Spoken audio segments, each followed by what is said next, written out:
Hello welcome back to my channel. कैसे हैं आप सभी? मैं आशा करता हूँ आप ठीक होंगे। आज हम लेकर आए हैं आपके लिए चैप्टर नंबर 4। कौन सा? 10th क्लास का।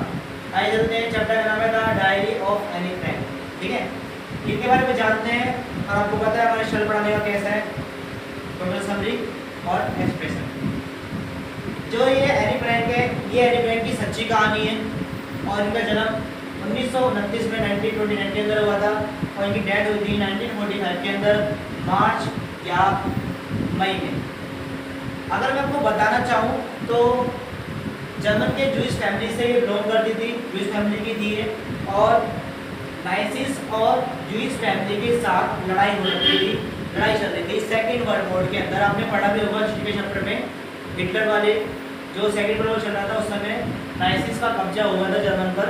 तो जो जूइश फैमिली थी, जो एनी फ्रैंक की फैमिली थी, उन्हें वहाँ से छोड़ के जाना पड़ा और वो नीदरलैंड में जाके कहीं पे चले गए थे और उनके साथ 4 दोस्त भी गए थे उनके। उनके बाद क्या होता है, वहाँ पे भी नाइसिस का कब्जा हो जाता है और उसके बाद वो वहाँ से भी जाना पड़ता है उनको। और 2 साल तक वो गुपचुप रहते हैं, छुपे हुए रहते हैं। वो रहते कहाँ पे?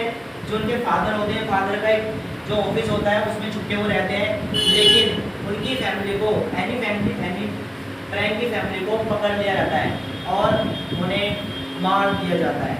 एनी फ्रैंक 16 साल की उम्र की थी जब उनकी डेथ हो जाती है। अब ये तो थी उनकी डेथ के बारे में कि कैसे डेथ हुई। अब हम जानते हैं कि एनी फ्रैंक के बारे में हम क्यों पढ़ रहे हैं। देखो, एनी फ्रैंक का जन्म तो हमने पढ़ लिया। देखो, 12 जून 1942 को उनको उनके बर्थडे पर एक डायरी मिलती है और डायरी लिखना वो चालू करती है। जब वो 13 साल की उम्र की थी, जब वो डायरी लिखना चालू करती है, वो 2 साल तक डायरी लिखती है। और उनके फादर को जब एनी फ्रैंक की मृत्यु जाती है, डेथ जाती है, तो उनके फादर बच जाते हैं। इस बीच में उनके फादर को ये डायरी मिलती है एनी फ्रैंक की। एनी फ्रैंक की डायरी को वो सोचते हैं कि मुझे ये डायरी पब्लिश करवानी चाहिए। ऐसा ही वो करते हैं और ये डायरी वो the Anne Frank of younger girl के नाम से ये डायरी वो पब्लिश करवा लेते हैं। उसी का जो ये पार्ट है, छोटा सा पार्ट है, उसी किताब का छोटा सा पार्ट हम पढ़ रहे हैं एनी फ्रैंक के बारे में। 13 साल की उम्र में उन्होंने डायरी लिखना शुरू करा था और उन्होंने अपनी डायरी का नाम किटी रखा था। वो कहती है डायरी एक ऐसी चीज़ होती है, एक ऐसा फ्रेंड होता है जो हमारी बातें सुनता तो है लेकिन हमारी बातें किसी को बताता नहीं है।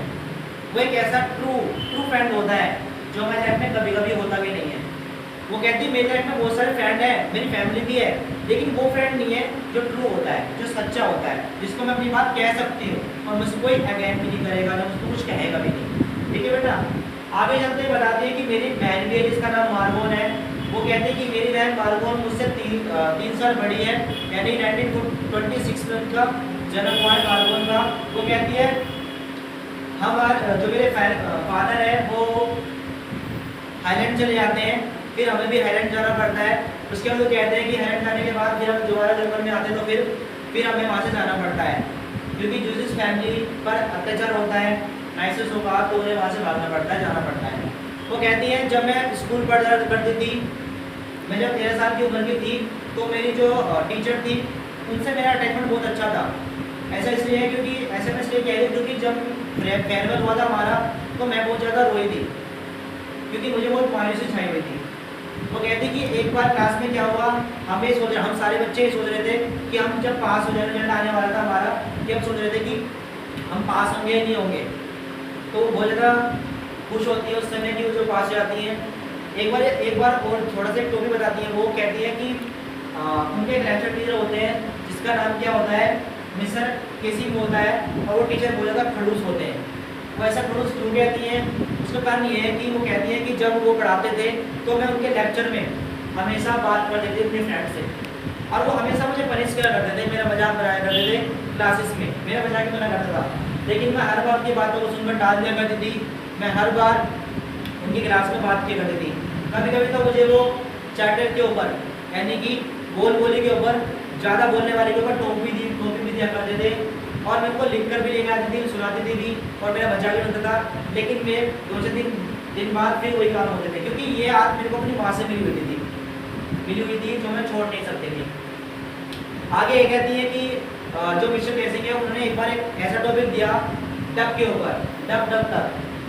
तो डक के ऊपर वो लिख के लेकर आते अपनी फ्रेंड की वजह से, क्योंकि वो अपनी फ्रेंड के साथ बैठा करती थी। वो कहती कि मैंने एक बार डक की कहानी लिखी, डक में ये लिखा कि जो उनके पेरेंट्स थे और 3 उनके बच्चे थे डक के। डक के पेरेंट्स उन 3 बच्चों को मार देते हैं क्योंकि वो ज़्यादा बोलते हैं। जो मिस्टर केसिंग को जब एक कहानी सुनाई जाती है तो वो ज़्यादा मायूस हो जाते हैं और वो उस दिन से मिस्टर केसिंग का बदलाव जो बिहेवियर है वो चेंज हो जाता है। वो किसी बच्चे को कुछ नहीं कहते, वो एनिमल्स को कुछ नहीं कहते, वो बताती हैं और वो सारी जो कहानी डक वाली कहानी है वो और चेंजिंग करके उसमें और क्लास में सुनाते थे। और यही बताती है कि मेरी कहानी में 2 साल मैंने बहुत अच्छे से दिए और मेरे साथ मैंने बहुत खुश होकर दिए और मैं एक अच्छी एजुकेटेड पढ़ना चाहती थी और पढ़ी थी और मैंने ज़िंदगी में बहुत खुशी हासिल करी। लेकिन आपने जैसे जाना कि एनी फ्रैंक के साथ क्या क्या हुआ था, इस वजह से उनकी डेथ हो चुकी थी। आशा करता हूँ कुछ समझ रही होगी मेरी। ऐसी वीडियो पे लाइक करें, शेयर करें, कमेंट करें। Thank you. नेक्स्ट चैप्टर पे कौन सी वीडियो लानी है यानी कमेंट करें मुझे।